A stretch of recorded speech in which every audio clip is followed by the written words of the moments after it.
The first Christmas didn't just happen by accident. It happened for a reason. And to understand that reason, we need to go back a long, long way. The Bible tells us that in the beginning, everything in the world was very good. God made people to be friends with him and with each other. He put them in a beautiful garden with everything they needed. Sadly, things went wrong. The first people, Adam and Eve, decided they wanted to run their lives their own way, not God's way. They had to leave their garden paradise, and soon God seemed far away, and the world was broken without God. But God still loved everybody and was very sad about what had happened. He decided to do something about it and chose a man called Abraham. God promised Abraham that through his children he would help to fix the world. Over many years, Abraham's descendants became the Jewish people and lived in Israel, the land that God had given them. Time passed. God's people kept getting into trouble, but God always rescued them. He sent messengers to remind them who he was and to guide them back to him. In order to protect and lead his people, God gave them kings. The greatest and best of those kings was David, from a place called Bethlehem. In time, people built a big temple where they could be closer to God. But despite the messengers, the kings and the temple, God still seemed far away. God made many promises to his people that one day a special king would come who would bring God and people back together again. The Jewish people kept waiting for a child to be born who would be the promised king. Finally, 2,000 years ago, things began to happen. The first thing that happened was that an angel appeared to an old man called Zechariah who served in the temple.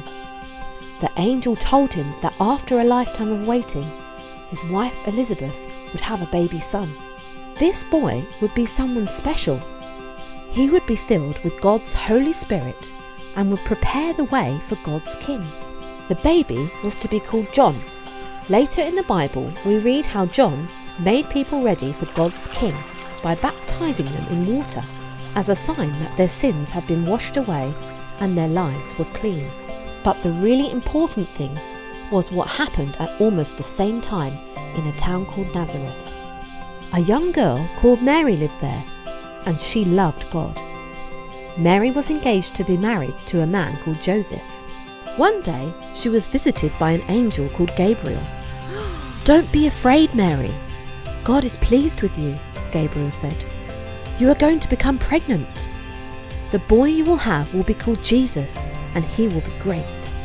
The name Jesus means God rescues, and rescuing is exactly what Jesus does.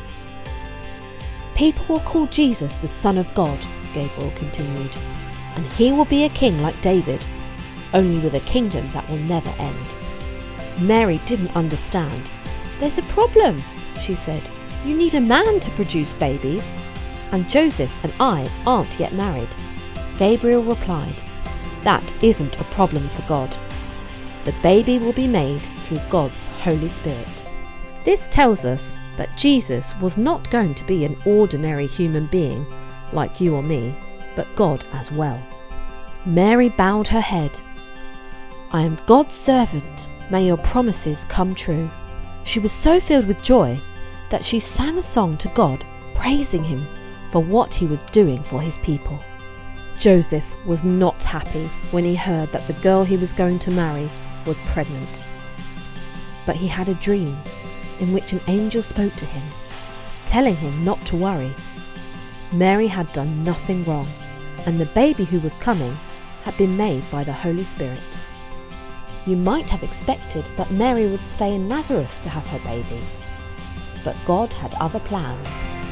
At this time, Israel was controlled by the powerful Roman Empire, ruled by Caesar Augustus. He needed more people to pay money to the government in taxes, so he ordered everybody to go back to where they came from so that they could be registered for tax. As Joseph was descended from King David and came from Bethlehem, that was where he had to go. He took Mary with him. It was a long journey, and when Mary and Joseph got to Bethlehem, they found that there was nowhere for them to stay. The only place they could find was a room where animals were kept. This was where Jesus was born, and Mary and Joseph wrapped him up and put him in a cattle trough. How very strange that when the king who will rule forever came to earth, he was born in such a poor little place. Bethlehem was a village in the countryside surrounded by fields where shepherds were looking after their flocks of sheep. That night, an angel appeared to the shepherds in a dazzling blaze of light. They were terrified. The angel told them not to be afraid. "I am bringing you good news," he said. "The one who will save the world, the baby who will become a greater king than David, has been born in Bethlehem. You will find him in a cattle trough." And with that, the night sky opened to show thousands of angels praising God.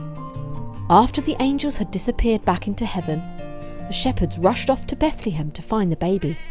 Then they returned to their sheep, singing praises to God and telling everybody about what they had seen. The way that God told the shepherds to come to see the baby reminds us that Jesus came to earth for all of us, whether we are rich or poor. When Jesus was just a few days old, Mary and Joseph took him to the great temple in Jerusalem. To their surprise, 2 people at the temple realised who Jesus was. One was a very old man called Simeon. He told Mary and Joseph that the child would be a light to show God to the whole world. A wise woman called Anna recognised that the baby would grow up to be the king who would rescue God's people. The shepherds were not the only visitors to see Jesus. Far away to the east of Israel were some wise men who studied the stars. These wise men noticed an unusual star in the sky that showed them that a king had been born to the Jewish people. So they prepared precious gifts and began a long journey to try to find him. Now at this time, Israel wasn't just ruled by the Romans, but also a king called Herod. He was nasty and cruel. He was always worrying that someone would come to take his throne away from him. The wise men from the east went straight to King Herod's palace, expecting to find the baby there. When they explained why they had come, Herod became jealous that this baby might be God's king. Because he was an evil man, he pretended that he wanted to find the baby so he could pay his respects. He sent the wise men to Bethlehem with instructions to come back and tell him where the baby could be found. But he didn't want to take presents to Jesus. He just wanted to kill him. Guided by the star, the wise men found where baby Jesus was. They were delighted, and opening their treasure chests, gave him gifts of gold, sweet-smelling frankincense, and a spicy ointment called myrrh. The way that God told the wise men to come to see the baby reminds us that Jesus came to earth for everybody, wherever we come from. As the wise men were planning to return to their own country, God warned them not to go near Herod. So, without him noticing, they slipped quietly away. As they left, an angel came to Joseph and warned him that Herod was going to search for Jesus to kill him. Without waiting, Joseph took Mary and Jesus and left for Egypt, where they would be safe from Herod. Eventually, much to everyone's relief, King Herod died. Mary, Joseph, and the young Jesus returned to Nazareth, where Jesus grew up. But those who knew the story of his birth wondered what was going to happen to him. So that's how Jesus was born. The Bible also tells us why he was born. It says that Jesus was God with us.